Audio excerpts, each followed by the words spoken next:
मैं हूं आपका मेज़बान अरशद शरीफ। वफाकी वज़ीर दाखिला रहमान मलिक साहब लंदन पहुंचे और वहां पे कायदे तहरीक MKM अल्ताफ़ हुसैन साहब से एक बहुत अहम मुलाकात की और उसके चंद ही घंटों बाद गवर्नर सिंध इशरतुल इबाद साहब लाहौर आए और सदर आसिफ अली ज़रदारी से एक अहम मुलाकात की। इन दोनों अहम मुलाकातों में हुआ क्या? ऐसा कौन सा क्राइसिस आ गया है कि वज़ीर दाखिला को लंदन जाना पड़ा और गवर्नर सिंध इशरतुल इबाद साहब, हमें जहाँ तक याद पड़ता है उसमें शायद पिछले 5 साल में नज़र नहीं आता कि इशरतुल इबाद साहब लाहौर आए हों। शायद ये उनका पहला दौरा, स्टेटिस्टिकली इसको चेक कर सकते हैं, लेकिन बहुत अहम मुलाकात थी। होने क्या जा रहा है ये जानने की कोशिश करेंगे प्रोग्राम में। इसके साथ साथ वज़ीर दाखिला रहमान मलिक साहब ने एक दफ़ा फिर पंजाब हुकूमत पर इल्ज़ाम लगाया कि वो दहशत गर्दों की सरपरस्ती कर रही है और जनूबी पंजाब में जितने भी ठिकाने हैं उसके हवाले से उन्होंने एक बहुत सख्त बयान दिया है। वफाकी वज़ीर इत्तलात कमर ज़मान कायरा साहब कहते हैं कि इंतहा पसंद कुव्वतें मिलकर एक दफ़ा फिर IGI बना रही हैं, इस्लामी जमहूरी इत्तेहाद, जिसका केस सुप्रीम कोर्ट में भी चला था। ये सही फंडिंग के भी हवाले आए थे, उसमें 2 साबिक जर्नैलों के हवाले से केस चल के फिर कमीशन की बात हुई थी और मामला वहीं पे ख़त्म हो गया था। इन्हीं मामला पे बात करेंगे। हमारे साथ लाहौर स्टूडियो में मौजूद हैं राना सनाउल्लाह साहब, वह सूबाई वज़ीर हैं पंजाब हुकूमत में, कानून को देखते हैं। शर्मिला फारूकी साहिबा हमें कराची से ज्वाइन कर रही हैं और आसिफ हसनैन साहब MKM के हमें इस्लामाबाद से ज्वाइन करेंगे। इससे पहले कि मैं राना सनाउल्लाह साहब से पूछूं कि वाकई आप सरपरस्ती कर रहे हैं कि नहीं, रहमान मलिक साहब ने क्या फरमाया वो सुनते हैं। साउथ पंजाब में मदरसे कुछ ऐसे मदरसे हैं, सारे नहीं हैं, जहां पे दहशत गर्द हैं और उनके ठिकाने भी हैं और उन्होंने होल्डिंग भी की हुई है। मैं यही तो हाउस को बताना चाहता हूं, उस ब्रीफिंग के साथ, वाकया कराची में हो या कोयटा में, जब हम बंदे पहुंचते हैं लश्कर जंगवी के होते हैं। लश्कर जंगवी कौन मना कर सकता है? जंग से नहीं है जी। ये वफाकी वज़ीर दाखिला रहमान मलिक साहब हैं, वो कह रहे हैं चाहे वाकया कराची में हो या कोयटा में, जब उसको इन्वेस्टिगेट किया जाता है तो लिंकेजेस मिल मिला के वापस पंजाब तक आ जाते हैं। राना सनाउल्लाह साहब क्या कहेंगे आप इस इल्ज़ाम के बारे में? देखिए, ये जो इस वक्त आपने ऑन एयर की है, यानी आप अंदाज़ा करें कि किसी मुल्क का, यानी ये बदकिस्मती ही होगी उस मुल्क की कि इतना गैर ज़िम्मेदार आदमी जो है उसका अगर वो इंटीरियर मिनिस्टर है तो फिर उसके हालात जो हैं वो बिल्कुल यानी समझ आने वाली बात है। यानी वो फरमा रहे हैं कि पंजाब में मदरसे हैं, कुछ मदरसे हैं, वहाँ पे दहशत गर्द हैं। भाई उन मदरसों का कोई नाम नहीं है, उन मदरसों की कोई लोकेशन नहीं है। क्या आपने आज तक कोई इस किस्म की निशानदेही की है? मैं दावे से कहता हूं कि पंजाब में इस वक्त कोई नो गो एरिया नहीं है, जबकि कराची में एक नहीं, वहाँ पे दर्जनों नो गो एरियाज़ हैं। वहाँ पे तो वो इनको नो गो एरियाज़ नज़र नहीं आते। पंजाब में कोई मिलिटेंस कैंप नहीं है, पंजाब में कोई मदरसा ऐसा नहीं है जहाँ पे कोई मिलिटेंसी की जो है वो ट्रेनिंग हो रही हो। अगर वज़ीर दाखिला साहब के बयान में कोई सच्चाई है तो ये बताएं ना, ये मीडिया को नाम दे दें, ये पंजाब गवर्नमेंट को नाम दे दें, ये किसी और तरह से जो है ये बात करें कि जी ये मदरसे हैं, ये जगह हैं जहाँ पे कोई मिलिटेंसी की ट्रेनिंग हो रही है या वहाँ पे दहशत गर्द हैं और इनको जो है वो पंजाब गवर्नमेंट गिरफ्तार नहीं कर रही या वो खुद गिरफ्तार कर लें। आप एक, यानी ये पूरे, मैं समझता हूँ कि 18 करोड़ इस मुल्क की आबादी में से मासवाए रहमान मलिक के कोई आदमी दूसरा नहीं होगा जिसको ये नहीं पता होगा कि पिछले 10 सालों में या 15 सालों में ISI का जो पॉलिटिकल किरदार रहा है, और अगर आप नहीं है तो बड़ी अच्छी बात है, लेकिन जो किरदार रहा है उसके हम बहुत बड़े नाकद रहे हैं। लेकिन उसके अलावा ये किसको नहीं मालूम कि ISI ने दहशतगर्दी के ख़िलाफ़ एक बहुत ही मौसर रोल जो है वो अदा किया है, लोगों को गिरफ्तार भी किया है, इन्वेस्टिगेट भी किया है और तमाम लॉ इन्फोर्सिंग एजेंसीज की मदद की है। क्या ISI जो है वो पंजाब गवर्नमेंट के मतहत है? अगर किसी मदरसे में कोई मिलिटेंसी हो रही है या वहाँ पे दहशतगर्द छुपे हुए हैं तो उनको क्यों नहीं जो है वो वफाकी एजेंसियाँ जो है वो गिरफ्तार करती? अच्छा, और फिर एक बात और ये कोयटा के वाक़यात का, यानी दरअसल बात ये है कि ये इस फेडरेशन को कमज़ोर करना चाहते हैं। इन्होंने पाकिस्तान को लूट खाया है 5 साल में और अब चाहते हैं कि जाते जाते ऐसा ख़राब करके जाएं कि ये जो है गवर्नेबल ही ना रहे। आप मुझे ये बताएंगे, ये कहते हैं कि जो कोयटा के वाक़यात, जी यहाँ पे पंजाब मुलव्वस है, सिंध में पंजाब मुलव्वस है, फ़लाँ जगह पे पंजाब मुलव्वस है, ताकि सूबों के दरमियान जो नफरत डाली जाए। जो कोयटा के केसेस हुए हैं, क्या उनकी FIR जो है वो पंजाब गवर्नमेंट ने दर्ज करवाई है? ये उनमें नामजद करें ना जिन लोगों को, जिन जमातों को या जिन लोगों को ये कहते हैं सारे यहाँ से गए वो ये रिपोर्ट्स बिल्कुल गलत है, बिल्कुल यानी 100% गलत बात है, 100% यानी इतना झूठ है कि जितना ये झूठ बोलते हैं, जो इनकी जमात के लोग भी कहते हैं कि बहुत झूठा आदमी है। यानी अगर लाहौर से केमिकल गया तो किसी जगह से गया है ना, दें FIR में नाम, उस दुकान का नाम दें, उस मार्केट का नाम दें। अगर इन्वेस्टिगेशन में गया है तो जिन लोगों को ये कह रहे हैं कि जी ये लोग दहशतगर्दी में मुलव्वस है तो उनके नाम दें, उनको गिरफ्तार करें। शर्मिला फारूकी वहां पे नामालूम लोग। रहमान मलिक साहब ने आज एक दफा फिर इल्जाम लगाया पंजाब हुकूमत पे और राना सनाउल्लाह साहब के तासुरात आपने समझे। वो कह रहे हैं फेडरेशन को कमजोर करने की साजिश हो रही है, पंजाब में कोई नो गो एरियाज नहीं है, कोई मिलिटेंट कैंप यहाँ पे नहीं है, और अगर ऐसी चीजें हैं तो नाम क्यों नहीं बता देते कि कौन कौन मुलव्वस है, कौन इसमें सरपरस्ती कर रहा है, पंजाब का नाम क्यों ले रहे हैं और फेडरेशन को क्यों कमजोर कर रहे हैं आप? शुक्रिया अरशद साहब। देखिए, पहली बात तो ये है कि राना सनाउल्लाह साहब बातों को बहुत ज़्यादा सिंप्लीफाई कर रहे हैं। बात यह है कि अगर इस मुल्क का इंटीरियर मिनिस्टर एक बात कर रहा है और बारहा कर रहा है तो सबसे अहम जिम्मेदारी तो इनकी बनती है कि जनाब ही उनके साथ बैठें, पूछें। और ऐसी बात नहीं है कि माजी में भी और हाल में भी रहमान मलिक साहब इंटेलिजेंस नेटवर्किंग के जरिए इनसे शेयर कर चुके हैं। वो ऑन रिकॉर्ड हैं ये कहने के बारे में कि जनाब 732 LEG के एक्टिविस्ट के बारे में इनको कहा गया है कि आप एक्शन लें, लेकिन आज तक पंजाब गवर्नमेंट ने एक्शन नहीं लिया। किसी एक बंदे का नाम आप नहीं भी दिया जानते हैं। और राणा साहब, मेरी बराए मेहरबानी गुफ्तगू सुन लीजिए, फिर आप जरूर नहीं, अब ठीक है आपकी राय हो सकती है, आप हर चीज को आप रफा दफा कर दें। 732 का नाम ना ले, डब्बे में बंद कर दें। सुन लेना मेरी बात तो सुन लें। Arshad sahab, I think you need to mediate over here. Rana Sanaullah sahab को थोड़ी बात कंप्लीट कर लें, पेशेंस की जरूरत है यहाँ पर। बात ये है, बात ये है कि ये ऑन रिकॉर्ड है, दिस इज ऑन रिकॉर्ड। ये तो मैं एक बात बता रही हूँ आपको, ऐसी कई बातें हैं, पहले भी बताई गई हैं बातें। Floor of the national assembly पे वो बात कर चुके हैं, इनको असिस्टेंस की भी बात की है।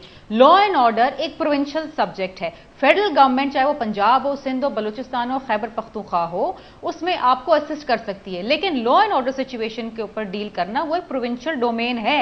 और पंजाब के इंसिडेंटली जो चीफ मिनिस्टर हैं, he is doubling age home minister also apart from many other ministries. तो देखिए उनकी जिम्मेदारी बनती है। और शायद राना सनाउल्लाह साहब वो बयान शहबाज शरीफ साहब का भूल गए जिसपे उन्होंने बड़े खुलम खुला ये बात की थी और तालिबान को ललकारा था कि जनाब हम पंजाब को माफ कर दीजिए, बाकी पाकिस्तान के खैर, आपका हमारा तो एक ही मंतक है। तो ये अगर आप दोबारा से उनकी वो फुटेज चला दें अरशद साहब, तो आप सब लोगों पे और खासतौर पे राना सनाउल्लाह साहब पे मेहरबानी करेंगे, इनकी मुश्किल आसान हो जाएगी। इस चीज को आप जस्टिफाई कैसे करेंगे?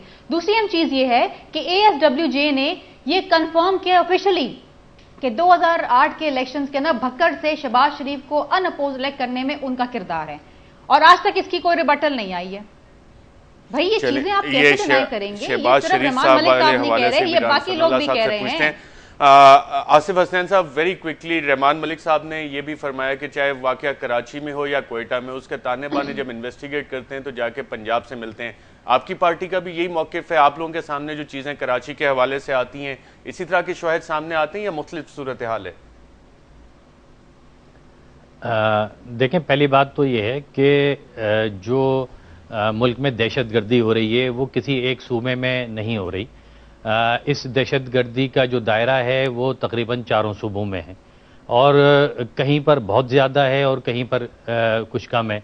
लेकिन एक चीज़ तो है कि जहाँ पर बहुत ज़्यादा तादाद में इस किस्म के वाक़यात हो रहे हैं, जिसमें ख़ास तौर पे कोयटा, कराची और खैबर पख्तूनख्वा जैसे इलाके हैं, उसके साथ साथ एक बात जो काफ़ी अरसे से सामने आ रही है वो ये कि इसकी मजबूत जो नेटवर्किंग है और इसका जो जहाँ से ये सारा प्लान किया जा रहा है वो पंजाब के कुछ इलाके हैं जहाँ से ये सारी चीजें हो रही हैं। आपका भी यानी कि मौक़िफ़ यही है कि पंजाब में इसकी प्लानिंग हो रही है। आसिफ हसनैन साहब, मुझे यहाँ पे एक वक्फे पे जाने, और वक्फे के बाद जब हम नाज़रीन वापस आएंगे तो आसिफ हसनैन साहब से गुफ्तगू का सिलसिला जारी रखेंगे और राना सनाउल्लाह साहब से इंटेलिजेंस रिपोर्ट्स और 732 नाम जो शर्मिला फारूकी साहब ने फरमाया वो, और अहले सुन्नत वल जमात ने भक्कर में शहबाज शरीफ साहब को इलेक्शन जितवाने के हवाले से जो इल्ज़ाम सामने आ रहा है उस पर इनका वर्जन देंगे एक वक्फे के बाद।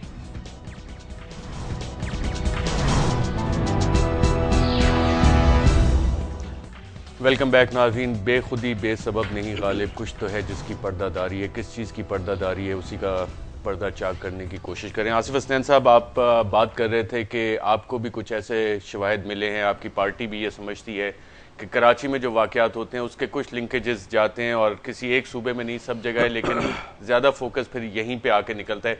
पंजाबी तालिबान के हवाले से हमारे पास ये इतलात भी हैं कि कराची में कोई तालिबान कोर्ट्स भी बनी है, वो लिंकेजेस भी यहीं से जा रहे हैं।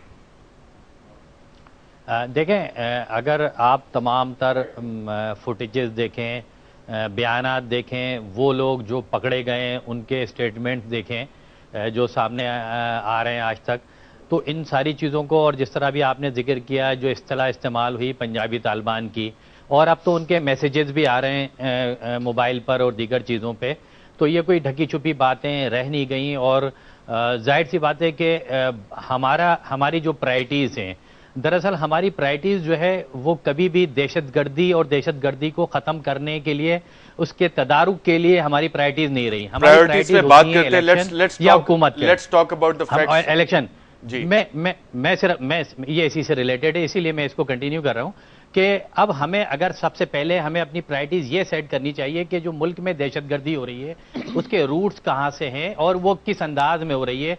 अगर इस हवाले से गवर्नमेंट कोई पॉलिसीज बनाती है या पंजाब या किसी भी सूबे को वो ये बताती है कि जी ये सूरत हाल है, तो मैं समझता हूं इसको आना का मसला बनाने के बजाय इस पर बड़ा सीरियस जो है ज़रूरत है इस पे कि आप बैठें और उन तमाम चीज़ों के लिए उसका हल निकालने की कोशिश करें, उसके तदारुक के लिए कार्रवाई करें। अब एक पॉइंट ऑफ व्यू आपने आसिफ हसनैन साहब का भी सुना, शर्मिला फारूकी साहिबा ने हवाला दिया इंटेलिजेंस रिपोर्ट्स का जिसमें 732 की लिस्ट का भी हवाला है, फिर भक्कर के हवाले से एक एग्रीमेंट का भी हवाला आया जिसकी कंफर्मेशन भी आई थी।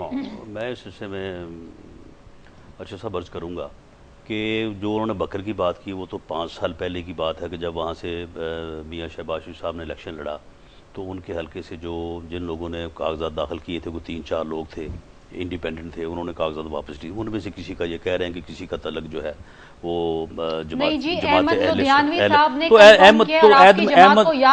अहमद लुधियानवी साहब जो हैं, अगर वो दहशतगर्द हैं तो वो रोज आपके पास कराची में इधर बैठे होते हैं, गवर्नर साहब के पास भी और बाकी जगहों पे भी उनको पकड़ लें और उनको इन्वेस्टिगेट करें और उनको अदालत में पेश करें। बात ये है कि अगर आपने उनके साथ करी, हमने तो नहीं करी, जवाब तो दे देना उनका। तो बहावलपुर में आपके गवर्नर के साथ स्टेज के ऊपर जिस आदमी ने सिपाही साहबा के नारे लगवाए थे और आपके कैंडिडेट की हमायत का ऐलान किया था वो कौन था? ये आपको याद है? का जवाब दे ये आप भूल गए हैं? आप बक्कड़ में अनअपोज्ड इलेक्ट करवाया था शहबाज शरीफ साहब को, अहमद लुधियानवी साहब ने। मियां शहबाज शरीफ साहब हुए थे और जिन लोगों ने अहमद लुधियानवी साहब ने खुद कहा है, याद कहा होगा खुद अहमद लुधियानवी साहब ने आपके 26 लोगों की कहा है, अहमद लुधियानवी ने आपके 26 लोगों की लिस्ट पेश की है कि मैंने इनकी हिमायत की। मदर ऑर्गेनाइजेशन है एलईजी की, पीपल्स पार्टी के 26 लोगों को लिस्ट पेश की है कि इनके हल्कों में हमने इलेक्शन में इनको वोट दिए। आज तक पंजाब ने कार्रवाई नहीं मतलब करी तो नहीं, अगर जिस आदमी का वोट है उसने वोट दिया होगा। अब उस वोट से तो नहीं कोई आदमी जो है वो दहशतगर्द बन जाएगा। वोट नहीं दिया, अनअपोज्ड इलेक्ट करवाया है। अनअपोज्ड इलेक्ट जो है, अनअपोज तो इलेक्शन कमीशन ने अच्छा, राज साहब एक मिनट, इमरान साहब मुझे एक मिनट दीजिएगा, ये थोड़ी सी कंफ्यूज हो गई है सिचुएशन। अहमद लुधियानवी इतना राज साहब एक मिनट, शर्मिला फारूकी साहिबा, एक बात आई कि भक्कर से शहबाज शरीफ साहब के लिए अनअपोज इलेक्शन उनका करवाने में मदद की। अब राना सनवाला साहब कह रहे हैं वो तो एक सीट थी, 26 सीटों पे तो आपकी मदद लिस्ट पेश की अहमद लुधियानवी ने। राणा साहब पहले एक सीट को तो जस्टिफाई कर लें। तो कर लेना, थोड़ा सा माजी में चलते हैं। अरशद साहब एक सेकंड सुने, राणा साहब आपकी भी याद दहानी कराती चलो, थोड़ा सा माजी में चलते हैं। 1988 के इलेक्शन से पहले आपको नवाज शरीफ साहब का इलेक्शन स्लोगन मालूम था? मैं बताती हूँ, याद दिलाती हूँ। उनका स्लोगन ये था कि मैं शहीद ज़िया-उल-हक का अनफिनिश्ड एजेंडा पूरा करूंगा। This was his election campaign. मेरी बात सुने। नहीं, जुल्फ़िकार भुट्टो का स्लोगन आपको याद है? You can not deny. वो जब अयूब खान को डैडी कहते थे 1990 में, आपको उनका याद है? साहब ने अगर आप इस तरह से माजी में जाएंगी तो फिर आपको बहुत ज्यादा तकलीफदेह बातों का सामना करना पड़ेगा। मेरी बात सुनिए, माजी में हम जाएंगे तो शर्मिला मार्च की गोद में बैठ के किसने सियासत शुरू की थी? इंटरव्यू दिया है और इस बात को कंफर्म किया है कि वो उसामा बिन लादेन से मिले नवाज शरीफ साहब और उनसे पैसे लिए। मानसेरा में आके उन्होंने ये बताया। फिर बात ग्रीन पैलेस होटल मदीना में नवाज शरीफ साहब की उसामा बिन लादेन से अगर मुलाकात पैसे हुई है लेने की 3 बात दफा। है तो फिर आपको पता है कि आपने कहां से पैसे लिए। अच्छा, लेट्स आपने किस तरह से मुल्क को लूटा है आपने, बीबी आपके इल्म में है ये बात गिराने के लिए। How can you deny this? तो ये जो आईबी का 28 करोड़ रुपया आपने ये पिछले साल खाया होटल में मुलाकात और आपने पंजाब गवर्नमेंट को गिराने की कोशिश की, वो क्यों किया? 1 to 1 मिलूं, 1 to 1 फेस टू फेस मिलूं उसामा बिन लादेन से। उसामा बिन लादेन अच्छा, शर्मिला फारूकी साहिबा, राना सलमान साहब, ये सारी बातें जो है ये तारीख का एक हिस्सा है। माजी में जाए ना, शर्मिला फारूकी साहिबा, लेट्स मूव फॉरवर्ड। माजी में फिर आप जाएं। शर्मिला फारूकी साहिबा, जो आजम तारक था, राना साहब एक उसका वोट लेट्स मूव फॉरवर्ड। ये सारी चीजें तारीख का हिस्सा है, रिकॉर्ड पे हमें आगे की बात करनी है। आगे जो इलेक्शंस आ रहे हैं क्या उसमें भी आगे जो इलेक्शंस आ रहे हैं क्या उसमें भी हम इसी तरह के इलेक्टोरल जारी करता रहा है, उनके साथ मुआहदे कौन करता रहा? राना साहब, अगले जो इलेक्शंस आ रहे हैं, माजी का किस्सा हम छोड़ देते हैं, रिकॉर्ड का हिस्सा है। ये अगले इलेक्शन का तो मसला पड़ा हुआ है। आप मुझे ये बताएं कि ये जो यानी बलूचिस्तान के या सिंध के वाक़यात या कराची की जो दहशतगर्दी है, जो 15 दिन से शुरू हुई है या 1 महीने से शुरू हुई है, ये तो पिछले 3 साल का फिनोमेना है ना। अब इनको क्यों पंजाब को जो है वो टारगेट करने की पड़ी हुई है? अब ये हर इल्जाम मुस्लिम लीग नून के ऊपर, हर इल्जाम जो है वो पंजाब के ऊपर, सिर्फ इसलिए कि इनको पता है कि पंजाब में तो हमने जो लूटा है ना, जो लूटमार किया पंजाब से, तो हम फारग हैं। बात तो सुन लो। और अब इनको पता है कि मुस्लिम लीग नून जो है वो सिंध में भी जो है वो अपना इनको कॉर्नर कर रही है, बलूचिस्तान में भी आ रही है, खैबर पख्तूनख्वा में। अब सिर्फ और सिर्फ पॉलिटिकल पॉइंट स्कोरिंग के लिए ये सारा शोर कर रहे हैं। अच्छा, आसिफ हसनैन साहब, क्या इसके अलावा कोई एजेंडा नहीं?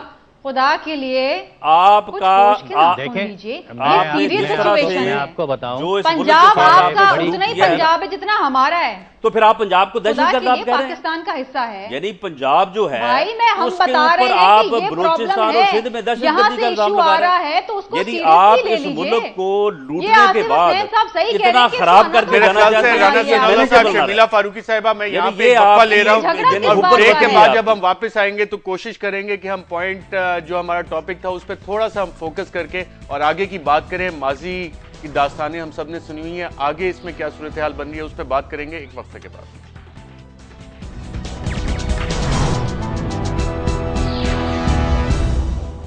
याद माजी अजाब है यारब। हम मुस्तकबिल की भी बात करते हैं तो माजी कहीं ना कहीं से बीच में आ जाता है। वफाकी वज़ीर इत्तलात कमर ज़मान कायरा साहब कुछ माजी का हवाला देते हुए मुस्तकबिल की बात इस तरह से कर रहे हैं। माजी में एक IGI बनी थी जो पीपल्स पार्टी के खिलाफ सियासी इत्तेहाद क्रिएट किया गया था, वो उस वक्त की एजेंसीज ने किया।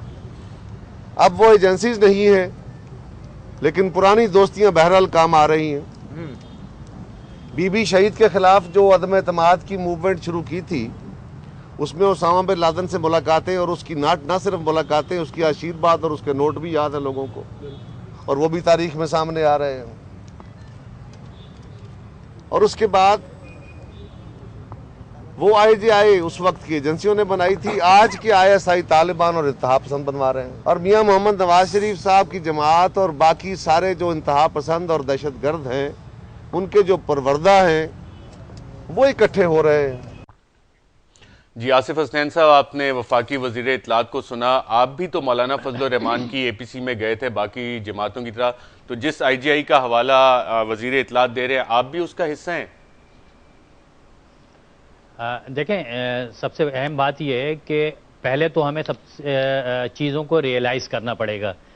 मुझे तो बड़े वादे डिवाइडेशन नज़र आ रही है कि एक तरफ वो हमारी पॉलिटिकल जो है वो ताकतें हैं कि जो है इशारे किनारों में जो है किसी न किसी तरह सपोर्ट कर रही हैं। मैं इसकी एक मिसाल दूं, पिछले दिनों नेशनल असम्बली में एक रेजुलेशन आई दहशतगर्दी के हवाले से, और लास्ट टाइम में इस रेजुलेशन को मुस्लिम लीग नून ने इस पर जो है वो साइन नहीं किए, इस पर दस्तखत नहीं किए।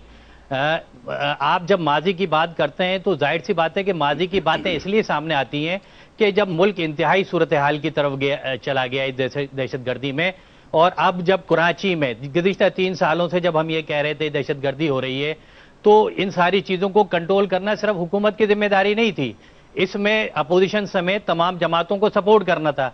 मगर कुछ जमातों ने इसको सपोर्ट किया और कोशिशें की, मगर कुछ जमातों ने बिल्कुल माजी की तरह इस तरह किया कि जिस तरीके से आज रिकॉर्ड के ऊपर वो बयान भी है कि चीफ मिनिस्टर पंजाब ने खुद ये कहा कि लाहौर बम धमाके के बाद कि आप पंजाब में बम धमाके नहीं करें।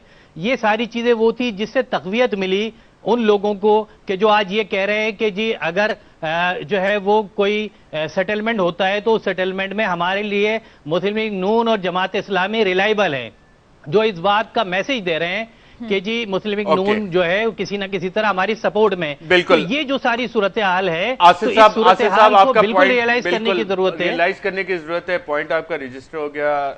राना सनाउल्लाह साहब, ऑनरेबल मिनिस्टर फॉर लॉ, आपने वफाकी वज़ीर इत्तलात को भी सुना, उससे पहले शर्मिला फारूकी साहब ने भी इसी बात का हवाला दिया, आसिफ हसनैन साहब भी उसी स्टेटमेंट का हवाला दे रहे हैं वज़ीर आला की, और वज़ीर इत्तलात ने जिस इत्तेहाद का किया उस पर क्या रिस्पॉन्ड करें? इसमें बात यह है कि ये इनका पॉलिटिकल एजेंडा है, इनके पास इलेक्शन में जाने या अपने मुखालफिन के खिलाफ इस किस्म का झूठ बोलने के अलावा इनके पास कोई बात नहीं है। आप मुझे ये बताएं कि जिन इत्तेहादों की ये बात कर रहे हैं या जिनके ऊपर एतराज़ कर रहे हैं, वो इत्तेहाद सबसे पहले किसने किया? ANP ने। ANP कौन है? आज भी इनके साथ कोलिशन में बैठी है। वो इत्तेहाद दूसरी मरतबा किसने किया? जिनको ये कह रहे हैं कि जी दहशतगर्द इकट्ठे हो रहे हैं, उनके परवरदा इकट्ठे हो रहे हैं, वो किया मौलाना फजलुर रहमान ने। मौलाना फजलुर रहमान जो है वो 3 साल तो वैसे इनके साथ रहे हैं, इनके यानी कोलिशन पार्टनर रहे हैं, और अभी तक वो भी क्लेम करते हैं और ये भी क्लेम करते हैं कि जरदारी साहब के जो है वो ज़ाती दोस्त हैं। तो बात ये है कि वहाँ पे अगर मुस्लिम लीग नून गई है, वहाँ पे MQM भी गई है, वहाँ पे पीपल्स पार्टी भी गई है, और ये बात कि दहशतगर्दों के साथ या तालिबान के साथ जो है मुज़ाकरात होने चाहिए, ये बात को इनिशिएट करने वाले कौन है? ANP वाले। और ANP जो है साहब, आपने जो पॉइंट एक बहुत इंपॉर्टेंट पॉइंट है, आपकी बात में मौका दूंगा कंटिन्यू करने का। शर्मिला फारूकी साहब, बात लॉजिकल लग रही है राना सनाउल्लाह साहब की, इनिशिएट तो ANP और JUI ने किया जो आपके पार्टनर्स हैं, और फिर इल्जामात PMLN पे, ये कैसी लॉजिक है? अरशद साहब, बात यह है, अगर मैं यही बात अगर राना सनाउल्लाह साहब की दोहराऊं कि ये अगेन पॉइंट स्कोरिंग कर रहे हैं तो ये गलत ना होगा। बात यह है कि जब एक सिचुएशन है जिसके अंदर एक क्राइसिस सिचुएशन है, मुल्क एक दहशतगर्दी की लपेट के अंदर है, मुल्क का इंटीरियर मिनिस्टर आपसे बारहा दरखास्त कर रहा है कि जनाब इन लोगों के खिलाफ आप कार्रवाई करें। लॉ मिनिस्टर पंजाब के कह रहे हैं ऐसी तो सूरत हाल ही नहीं है भाई, आप मुसलसल मुनकर हैं, आप मुसलसल मुनकर हैं, और आप देखें कितने एग्रेसिवली वो उस डिनायल के अंदर हैं। और आप देखें अच्छा साहब, बात यह है कि इस वक्त जो बात की जा रही है पीस टॉक्स की, तो उसके अंदर गारंटर किसको कहा है? उन्होंने कहा है नवाज शरीफ। अच्छा, वो तो कहा है, लेकिन राना साहब का पॉइंट तो बहुत पार्टीज हैं, फैक्चुअल है ना कि ANP आपके partner, JUI mind of bend ही उस तरफ है। शर्मिला फारूकी साहब देखिए, करते हैं मैं एक बिल्कुल सादा सा कभी खुल के दहशतगर्दी को कंडेम नहीं किया इन्होंने। इस सवाल का तो जवाब दे देना जो राना साहब ने कहा है कि ANP आपका कोलिशन पार्टनर, JUI आपका कोलिशन पार्टनर, और उसके बाद इल्जामात जब लगते हैं तो वो नून लीग पे लगते हैं। ये लॉजिक कैसे, समझ नहीं आ रही कुछ बात। कोलिशन पार्टनर्स का मतलब हरगिज ये नहीं है, इनिशिएट तो उन्होंने किया ना ये सारा प्रोसेस। देखिए बात ये है, ANP की जहां तक ताल्लुक है, क्या आपको ये बात मेरा ख्याल है कि दोहरानी मुझे अच्छी भी नहीं लगती कि जिस कदर नुकसान ANP के रहनुमाओं ने उठाया, जिस कदर वो शहीद हुए, मियां इफ्तिखार साहब के बेटे हुए हैं, वहां पर बशीर बिलोर साहब को शहीद किया गया है, वो तो लड़ रहे हैं, वो तो पूरा सूबा जल रहा है दहशतगर्दी के लपेट में, पूरे पाकिस्तान की जंग वो लड़ रहे हैं। आपके समझते हैं कि ANP जो है वो सपोर्ट करती है टेररिज्म को? भाई बात यह है कि आप अपना एक बेंट ऑफ माइंड देखें, आप ये देखें कि आपका बेंट किस तरफ है, आप किस चीज को सपोर्ट करते हैं, किस चीज को सपोर्ट करते हैं, ढके छुपे आप किस तरफ सपोर्ट करते हैं? आप माजी देखें। ठीक है शर्मिला फारूकी साहब, आपका पॉइंट आ गया, let me take it forward. बिल्कुल आपका पॉइंट आ गया है, हाल में भी आप वही चीजों को सपोर्ट कर रहे हैं। Let me take it forward, आपका पॉइंट आ गया है। राना सनाउल्लाह साहब, आप मुसलसल मुनकर हैं, और जो इन कुर्बानियों का ये शर्मिला फारूकी साहिबा फरमा रही है, you are in a state of denial कि ANP सबसे ज्यादा कुर्बानियां रिकॉर्ड का हिस्सा है। अर्शद साहब, बात ये है कि अब इनके पास यानी इनका तो एक ही यानी इनका मकसद है कि अब देखें, कराची देख लें, कराची में सुप्रीम कोर्ट ने हेयरिंग की, इन्वेस्टिगेशन की, और उसके बाद उन्होंने क्या कहा, किन पार्टियों का कहा उन्होंने कि मिलिटेंट्स कैंप है, किन का उन्होंने कहा कि उन्होंने दहशतगर्द जो है वो पाले हुए हैं।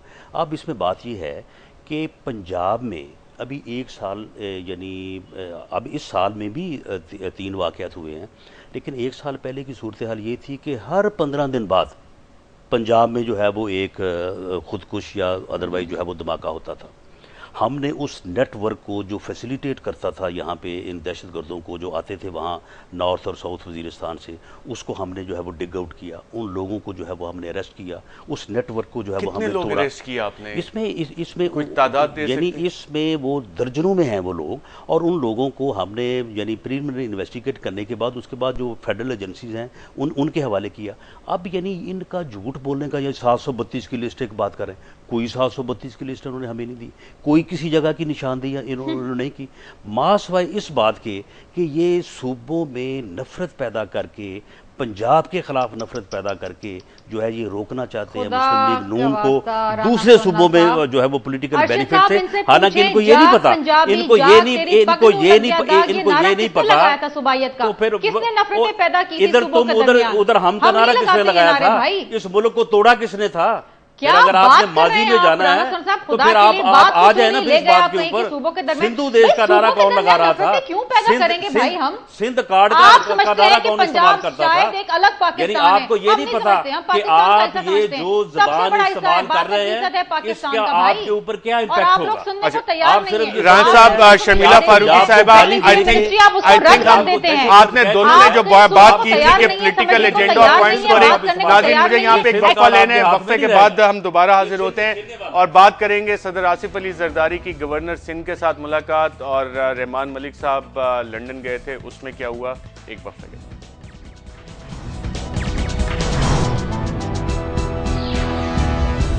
वेलकम बैक नाज़रीन। सदर आसिफ अली जरदारी ने नए बिलावल हाउस जो कि लाहौर में इस्टेब्लिश हुआ है वहाँ पे गवर्नर सिंध इशरत उल इबाद से मुलाकात की और उससे पहले वज़ीर दाखिला रहमान मलिक साहब लंदन गए और कायद तहरीक अल्ताफ़ हुसैन साहब से मुलाकात की। आसिफ हसनैन साहब, इतनी क्या अर्जेंसी आ गई है कि रहमान मलिक साहब लंदन जाके मुलाकात करते हैं, इशरत उल इबाद साहब लाहौर आते हैं और शायद पहली दफ़ा पिछले 5 साल में लाहौर आए हैं इस विजिट पे। क्या अर्जेंसी है इन मीटिंग्स में और हो क्या रहा है?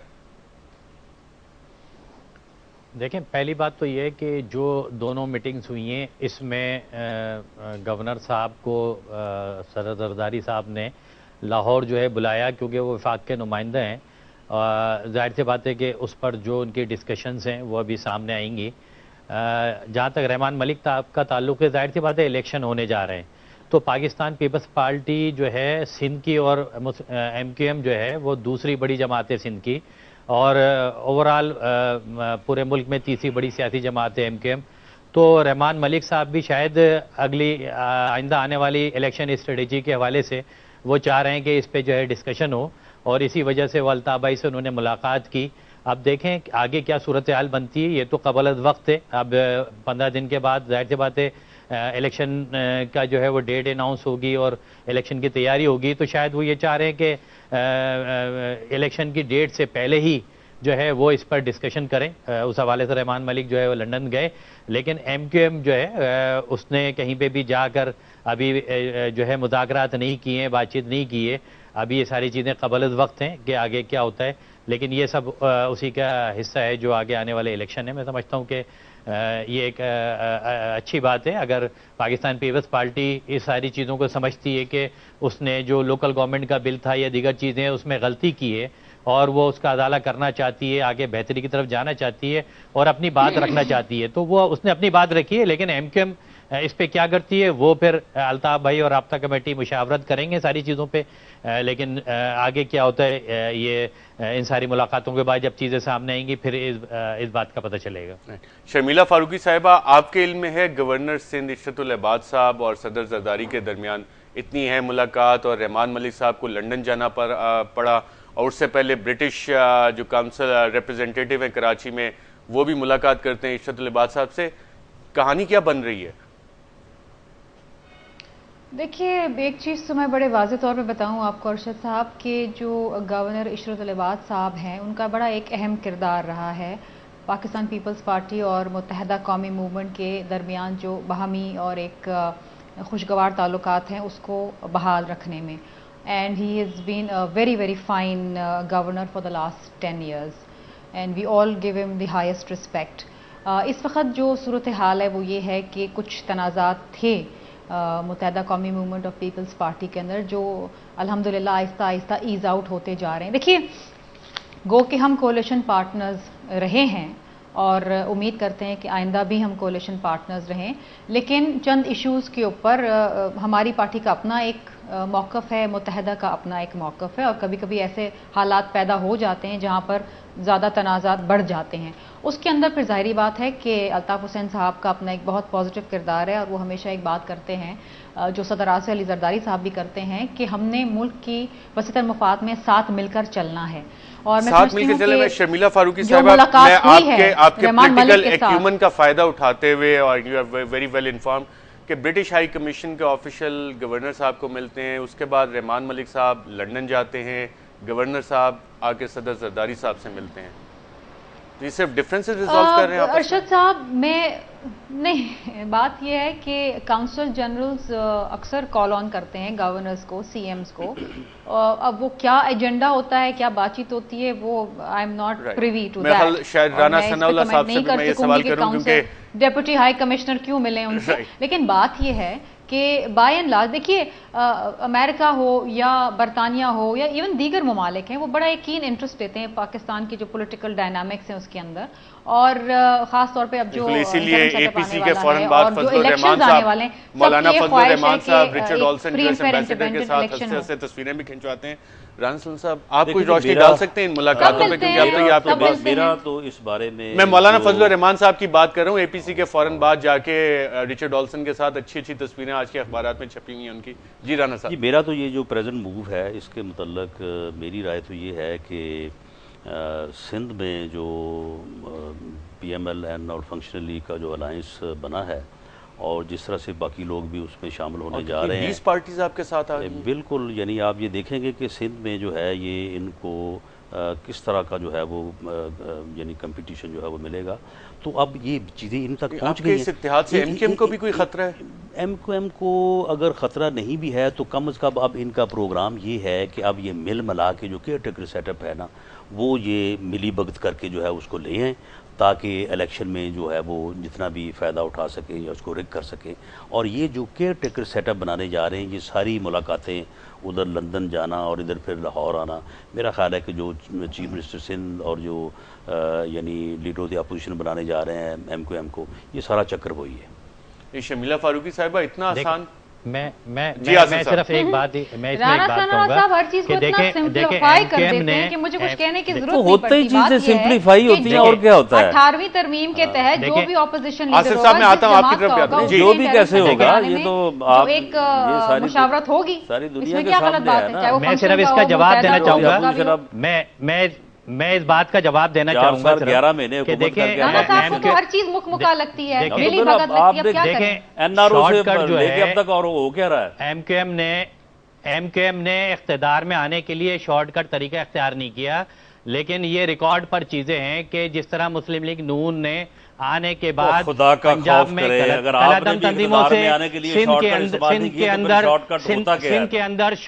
सिंध के अंदर सिंधु देश और जो नामयाब जमातों के साथ मिलकर ये सब जो खेल किया है, आज कह रहे हैं कि जी कुछ जमातों के साथ मिलकर सिंध के अंदर जो सिंधु देश बनाने वाली जमातें हैं, जो नाम निहाद कौम परस्त जमातें हैं, उनके साथ मिलकर ये इत्तेहाद की बात कर रहे हैं। और पिछले दिनों जो लियारी अमन कमेटी के जो कातिल थे उनके साथ भी इन्होंने नेगोशिएशन की। इसी तरह पंजाब में कलदम तंजीमों के साथ ये शॉर्टकट इख्तिदार में जाने के लिए कर रहे हैं, और यही तरीका एक इनका अजीब है कि ये इख्तिदार के लिए चंद जागीरदारों और वडेरों को मुख्तलिफ सूबों से हायर कर रहे हैं ताकि राना सनाउल्लाह साहब, इख्तिदार में पहुंचे, आसिफ हसनैन साहब, शर्मिला फारूकी साहिबा, आप तीनों का प्रोग्राम में शिरकत के शुक्रिया।